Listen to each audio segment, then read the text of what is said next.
Welcome to EduRev.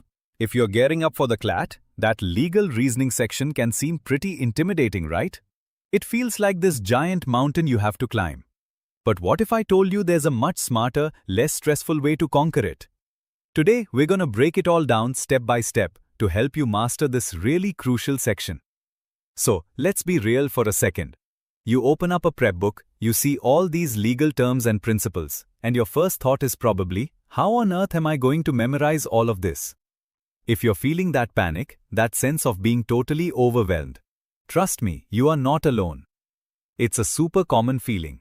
But I've got some amazing news for you. You can take a deep breath and relax because you don't have to memorize all of that. The CLAT is not a memory test, it's a reasoning test. Seriously.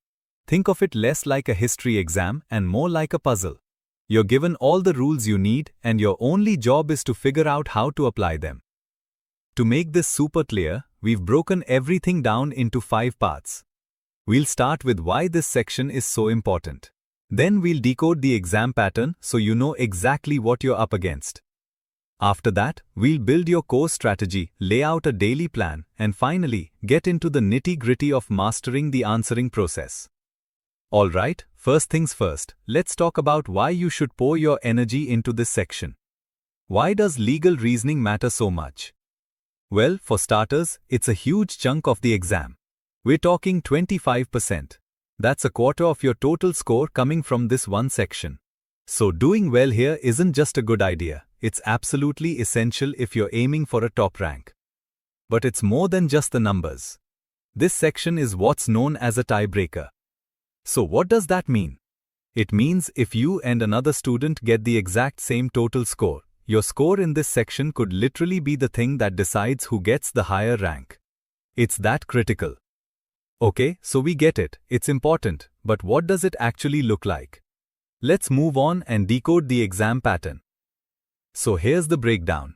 Expect to see about 4 to 6 passages.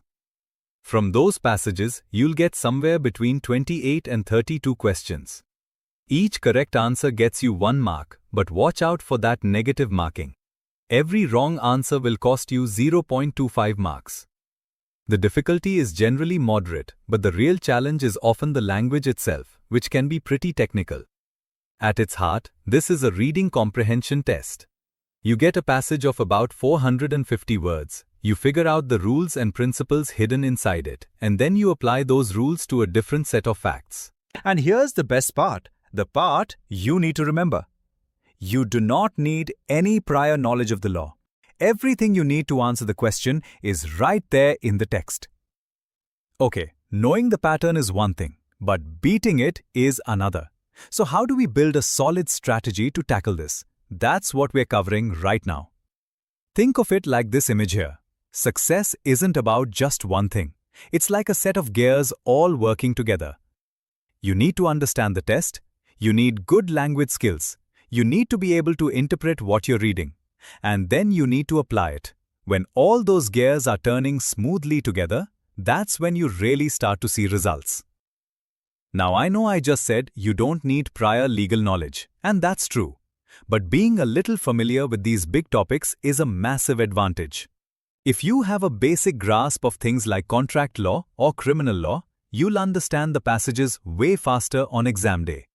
It just gives you a head start. And here's a pro tip. Stay current. The CLAT loves to pull passages from recent legal issues, so get into the habit of reading about major court cases and landmark judgments from the last year. This does 2 amazing things at once. It sharpens your reading skills and gets you familiar with the kind of content you're guaranteed to see on the test. A great strategy is just a dream without a plan to make it happen. So now let's talk about execution. Let's build a simple, effective daily routine to get you where you need to be. You want to know the secret weapon? It's consistency. Here's a plan that works. Every single day, read for at least an hour. No excuses. Then twice a week, sit down and do practice questions. But don't just do them. Analyze your mistakes. Figure out why you got it wrong. Was it a reading error? Did you misunderstand the rule? And every couple of weeks, just quickly revise the basics of one of those core legal topics to keep everything fresh. And to do all that, you'll need some good materials. Books like AP Bhardwaj's Guide are fantastic for building that foundational knowledge. But honestly, your most powerful tool is a daily newspaper subscription. Reading the Hindu or the Indian Express every day is the single best way to boost your reading speed, learn new vocabulary, and stay on top of current events. Alright, you've got the strategy, you've got the daily plan. We're at the final boss level now.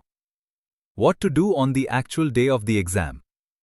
How do you master the art of answering these questions when the clock is ticking? This might be the most important piece of advice I can give you. You must stick only to what's written in the passage. Your own opinions, what you think is right or wrong, any other legal knowledge you might have, none of it matters. Your entire world is that 450-word passage. And please, always read the whole passage carefully before you even look at the questions. So, how do you get good at that? How do you train your brain to think that way? It's simple. You practice. Mock tests are your best friend. They are, without a doubt, the best way to get used to the comprehension-based pattern and to practice working under pressure. And don't sleep on previous year papers either. They're great for spotting principles that tend to pop up again and again. But even more than that, they teach you how to be mentally flexible. How to walk into a passage about a topic you've never even heard of and still tackle it with confidence. Phew! Okay, let's quickly recap the game plan. Number 1. It's reasoning, not memory. Drill that into your head. 2. Know the pattern. It's comprehension-based and it's a huge part of your score. 3. Build that daily reading and weekly practice habit. 4. When you're in the exam, the passage is your only source of truth. And 5. Practice with mock tests and old papers. When you follow this kind of structured approach, you're doing more than just studying for a test. You're actually building the skills that will make you a great lawyer one day.